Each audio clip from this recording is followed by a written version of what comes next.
Mike Radich here, and I'm now joined on the phone by Dream lightweight Will Brooks. Will, how are you? I'm good, man. How are you? I'm doing good. Will, you got a fight coming up at Dream 18, Glory 4, or as I like to call it, Dynamite, the New Year's Eve show. How's training been going for the fight? Training's going really well. I got a little bit of a different atmosphere right now. I'm out here in Florida, Coconut Creek, Florida, training an American top team, just trying something different. It's my first time training out here, but, everything's going great. I'm really excited. You're down in Florida. You're training with Jorge Masvidal, who's fought your opponent in the past and holds a win over your opponent. Was that the main reason for going down there, to get around somebody who's fought your opponent before, or was it just you needed a change of scenery and some new training? It was just one of those things where I just needed to step out of my environment as a fighter and as a person and try something different. And it just so happened that when I got here, it just so happened that there's another guy that has actually fought my opponent. So it just all worked worked out for me. Has this whole training camp been down in Florida, or did you do a little bit of it back home at Midwest Training Center? No, all of it has been down here in Florida.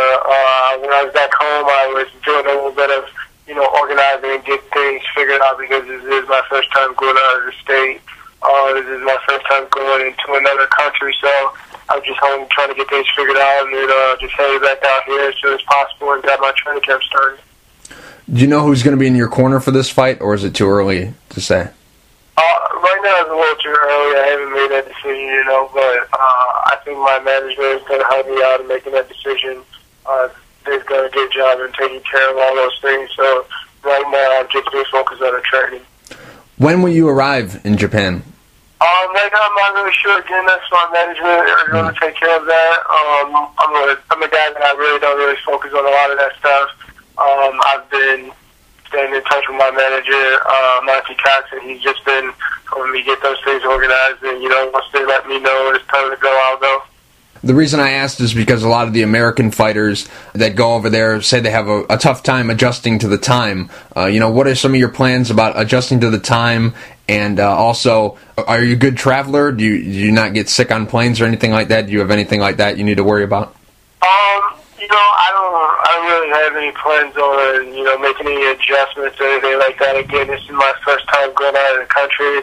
I don't know exactly how the flight and the time change is going to affect my body, but, regardless of whatever I do, I'm assuming that it's still going to have an effect on me, and I'm assuming that they're going to give me enough time to get out there and get adjusted to everything. And I think if I go out there and I'm in good shape, I think it won't take as much of an effect on my body, but who knows? Again, this is my first time ever going out of the country. Mm-hmm.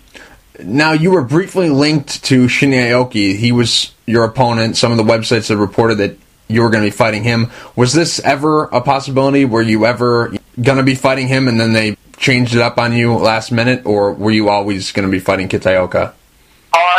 When I first got the offer to fight in Dream, I was actually offered, or the first name that was mentioned to me was Aoki, and I was really excited about that. And I think what happened in the long run, I think people wanted to see a guy that had a little bit more experience rather than a 7-year-old fighter go over there that nobody knew. And I think they just wanted to bring a little bit more excitement to that fight. And I completely understand it. Not too many people know who I am, so unfortunately I wasn't able to get that fight. But at first I was under the assumption that I was fighting Aoki, but again, unfortunately, it didn't work out that way. Did you put any time in training and preparing to fight him, or was it real quick? They said you were fighting him, then they said you weren't, and you didn't really have that much time to get prepared? At first, when I first got the offer, it did sound like I was going to fight him, but I was also aware of the idea that there was a good chance that I could possibly not fight him. When I was offered the fight in Dream, I was actually mentioned 2 names. That was Aoki and my opponent now. So what I did was I just basically really focused on both of them. I took time out to watch film on both of them just to prepare myself and be ready for either opponent. And luckily, they have similar styles as far as strong jiu-jitsu goes and it just really helped me. And they've fought each other before, so it kind of helped me and to watch the video of those two fighting each other. So I just kind of took time out to prepare myself for either opponent. You've been wanting a big fight for a long time. You've been wanting to be in a big show for a while now. Talk about how much this opportunity means to you. This is a huge opportunity for me.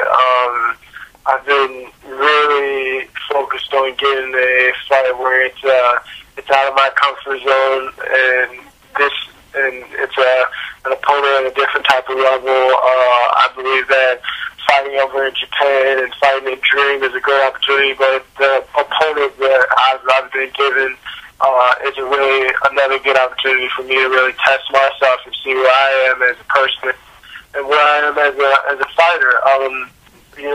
For me personally, I'm 7-0, yeah, but I also feel like I've been a little bit of a spectator at the same time, just because a lot of people feel as though I haven't been tested, and this is a good opportunity for me to really show people what I'm made of and really introduce people to who I am as a fighter. Just looking at it on paper, Kitsaoka, a lot more experience than you, but where do you feel that in this fight you have the advantage? Right now after watching a lot of film and things like that and really focused on my opponent as a whole, I think I can beat him on the feet if I really stay focused and stay within my game plan. I think I can beat him anywhere in the fight. As long as I go in there well prepared and really focused on being an overall fighter and just compete at the best at my best ability. Right now, I really haven't focused on, I just want to do this, and I want to just do this, and I want to just do that. I just want to go in there and really put on the best show that I could possibly put on and really go in there and show people what I'm capable of doing once I'm given that opportunity. Did you know much about Kitsaoka before you were going to be his opponent? Had you watched any of his fights, just as a fan, but before you even got this opportunity? No, I've never actually. Well, the thing is, I'm a little brand new to mixed martial arts. I got into this as a football player and a wrestler. I'm still learning as I go about who's who and who's what, and I've never seen too many fights of his before. And regardless of that, I think at the end of the day, even if I have seen any of his fights, I've heard of him in the past, I don't believe it changes anything. I still believe you still have to go in and study any opponent, regardless if you know them or not know them, and be very prepared for whatever they can do. Because I think we all understand this. Any given night, I think anybody can win or lose. So you just have to make sure that you're very focused and very prepared and go in with the mindset that regardless of who it is, knowing that person and not knowing that person, you're going to go in and compete at your top level and be in shape and be ready to go. Like I mentioned, you've been wanting a big fight, a big opportunity for a long time. Dream, they're coming back. Glory has resurrected them. They were bankrupt. Their former owner, FEG, went under, and now Glory's brought them back. A couple months ago, 5, 6, 7, 8 months ago, did you even think that this was a possibility? And when you got that call, were you surprised?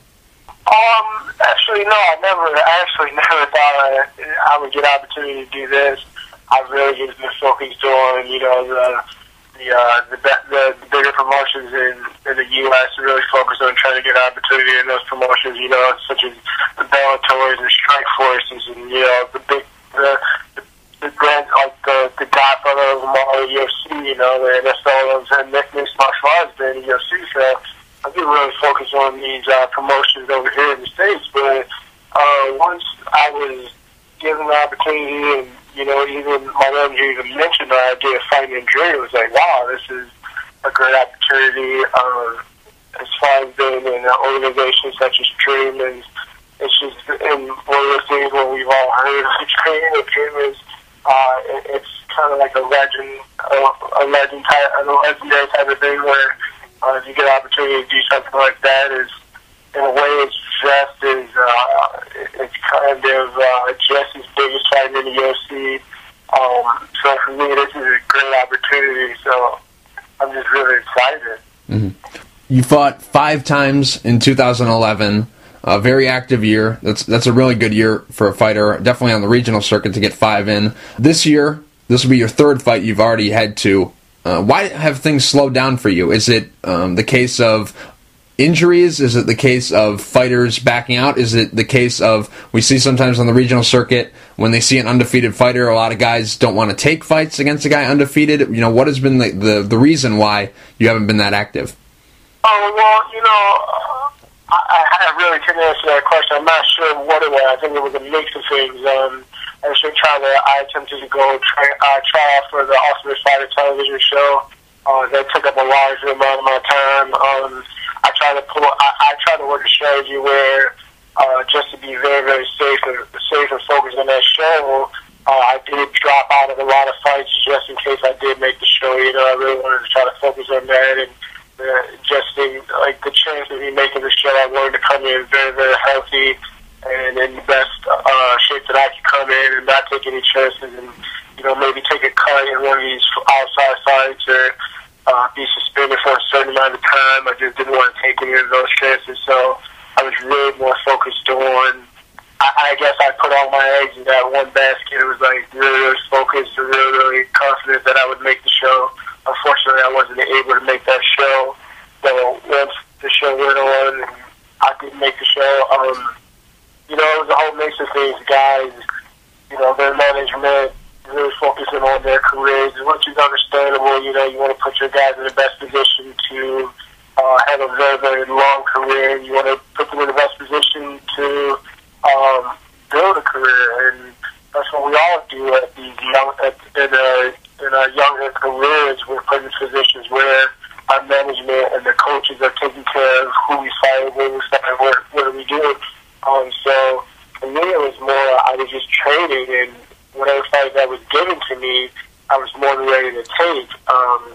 There's a couple times where guys were getting hurt or dropping out of fights and just things like that, but, you know, this is the way the sport works. Sometimes at the early stages of your career, this is the thing that you have to deal with. I just believe once you get to the big organizations where they're very, very organized, where there's a lot more fighters in the organization and the contracts where this guy's hurt, well, let's bring this guy in, or this guy turns down the fight, well, we got another guy. I think, unfortunately, early in your career, you don't have that benefit of that situation. So it just happened, a mixture of things. Now, this deal that you have with Dream, is it just a one-off? I'm just curious because a lot of people don't know if Glory's going to bring them back for, a couple more shows, or is this just a one-time deal? So, is your contract a one fight or multiple fight? My contract is a one fight, but I really haven't paid too much attention to how many fights I've gotten, and how many fights the contract offers.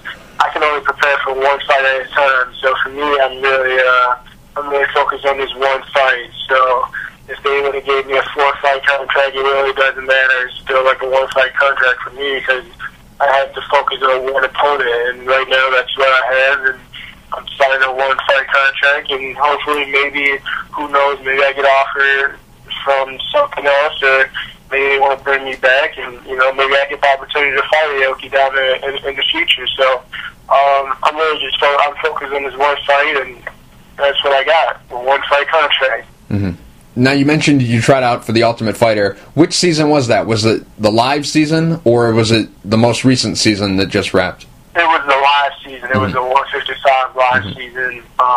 That I'm not very good with names, but it was a lightweight season that just passed the live season. Mm-hmm. Oh, I see. And will a lot of people? This will be the first time they have the opportunity to watch you fight. Let's just get a little background about you. How did you get started in mixed martial arts? We'll start there. I think I just kind of, in a way, I fell into it. I started out as a wrestler and a football player. My first love was football. I just happened to kind of be athletic enough and passionate enough to do a little bit of wrestling when I was younger. I wrestled throughout high school, and I made it to state my first year, or my senior year. I made it to state. Unfortunately, I ended up losing my first match when I got there. But football was really my first love, and I was fortunate to be able to play a little bit in college. Unfortunately, during my time in college, I suffered an injury to my knee that really kind of sidelined me for a little bit, and during that time while I was sidelined, it gave me enough time to think to myself, what am I really wanting to do with my life? For me, I'm very, I'm big on family, and one thing that I had to think about is my kids in the future. I would like to be able to run around with my kids and jump and wrestle with my kids. So, thinking about suffering knee injuries and things like that, over time, would that be able to allow me to do that? So, during that time I was thinking about what to do. One of my buddies actually invited me to come to a wrestling practice at Midwest Training Center, where I've been previously training at. I went in there, tried out the wrestling session, and I just happened to catch a glimpse of all the Muay Thai and the Jiu-Jitsu classes that they were doing there. And one of the coaches, Alex Tradigio, actually, he saw a little bit in me and saw that, I might be able to make a transition as far as my wrestling went, and asked me if I wanted to try the classes. I went into the classes, tried them for a little bit, and I kind of went in once in a while because I was still mentally trying to make the transition into becoming, I guess, in a way, an everyday person and not playing football, not being focused on, I want to go to the NFL and all these different things. So I'm still kind of hesitant on moving away from football. But once I finally made a decision that football wasn't going to be a thing that I was going to do, and I've never been a huge fan of school, so I just was sitting at home one day, really trying to figure out what I was going to do with myself, because I had a deep depression, running around the streets with the wrong people, getting into a lot of trouble, and I really had to sit back and ask myself what I was going to do. So I made a decision to go back to MTC, Midwest Training Center, and try fighting full time, and I've been doing it ever since, and it's been working out, and I've been very, very blessed. So. You said you're still fairly new, knowing who some of the guys are. When you got into MMA, had you seen it on TV before, or was it when you started doing it that had been your first exposure to it? Actually, I had seen it on TV a couple times, once in a while, and it was funny. I think I was one of those kids that was sitting at home, and I was listening to announcers say, wrestlers make the best transition into this sport, and they had the best advantage, and I'm sitting at home like, hey, that sounds like something I can do, because I feel like I was pretty strong at wrestling, so I kept sitting there watching it. I was like, man, I'll go try some more classes, and finally once I hit the spot where I wasn't sure what I was going to do next, but I was definitely sure that I couldn't keep going down the road that I was going, because it was just going to end up getting me in a lot of trouble. I was actually watching the UFC again. I was watching a really, really old episode. I believe it was Matt Hughes, the rematch. I think I'm not sure if they fought 3 times, but I think it was the second time he fought George St. Pierre. Mm-hmm. And I saw these guys wrestling, and I saw George getting doubles and, all these different things. And again, they mentioned, Matt Hughes is a great wrestler. George St. Pierre never wrestled before, and wrestling kept coming up, and I'm like, you know what?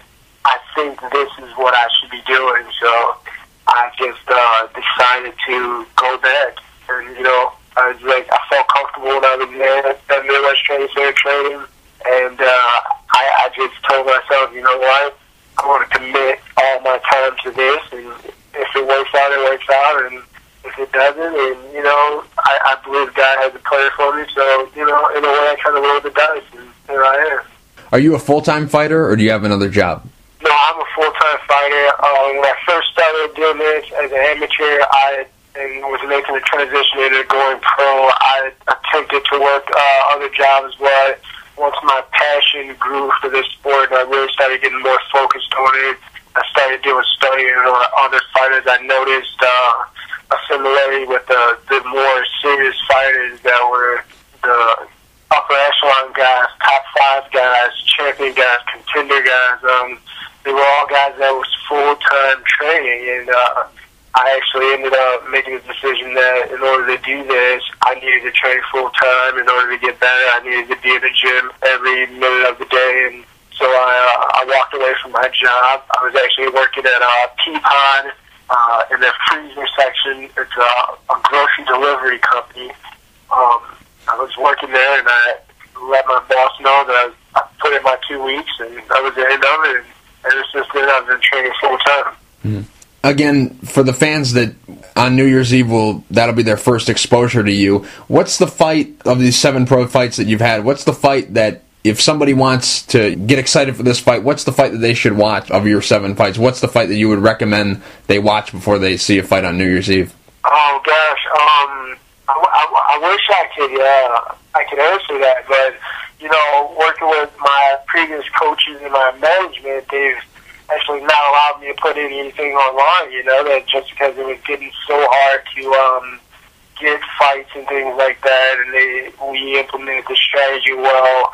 You know, if guys can't see video of you, they can only see, you know, an undefeated record or whatever they see, you know, so you leave them to make their assumptions.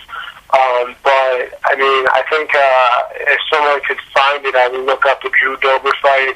Mm-hmm. That was a fight where I really was tested because I had went in there against an opponent that was actually one of the better opponents that I had got an opportunity to compete against, and I think I feel that I really put on a show where I let people know that I was very, very serious about what I'm doing. I'm able to make adjustments and really, you know, be a dominant force regardless of who I'm put up against. And, you know, once you give an opportunity and they ring the bell, I think when you watch that tape, you see that I am here as a serious competitor. Mm-hmm. Last thing, and I say this jokingly, of course, you said you saw the Kitsaoka fight. If you noticed in that fight, Kitsaoka was doing a lot of these weird looks with his eyes. Just curious, when you guys do a stare down, will you be looking him in the eyes? You know, I've actually noticed that with a lot of his, watching a lot of his film, I've noticed that. You know, I've never seen it before, but for me, I don't find it any. I won't find it as any type of problem. You know, you can't beat me with your eyes. You have to actually put hands on me. In this sport, there's only a few ways of beating a guy. That's tapping him, submitting him, knocking him out, or a ref stoppage. I don't remember seeing in the rules where, you know, crazy looks is going to beat a guy. You can win by crazy looks, but you know, that's his thing, and we all have our own personal things that we like to do. I personally, I'm not a huge fan of staring guys down. I feel like it gets us nowhere. We can only figure out who's better than who once they ring the bell. But you know, I don't really know what to make of all that. But that's his thing, and more power to him. But once they ring the bell, that's when we find out who came to fight. Mm-hmm. Will, real quick before I let you go, do you have any sponsors you would like to thank, and is there anything you'd like to say to the fans? Yeah, I got a couple of sponsors I'd like to thank. I like to thank our bag company, my T-shirt company that's actually providing me with shirts this fight, Risk Takers, which is another company that's ammunition and gun company. I'd like to thank Beaumont. It's another clothing line or clothing store that really has helped me out a lot as far as being an underpaid fighter. They've really helped me out a lot along the way, and I'd like to thank Damage Control, Mouth Guards. They've recently came aboard my team and helped me with custom fitted mouth guards, which has been completely amazing. I've never had a custom fitting mouth guard, but I tell you what, I'm never going back to anything else. And I just like to thank my family and all the people that support me and all my fans and, you know, my management team. And, you know, I'm just really, really excited to get this thing on the road. Will, thank you for taking the time to talk. I really appreciate it. Good luck at Dream 18 on New Year's Eve against Sato Kitaoka. Thank you very much, man. I appreciate it a lot, and thank you for having me on your show.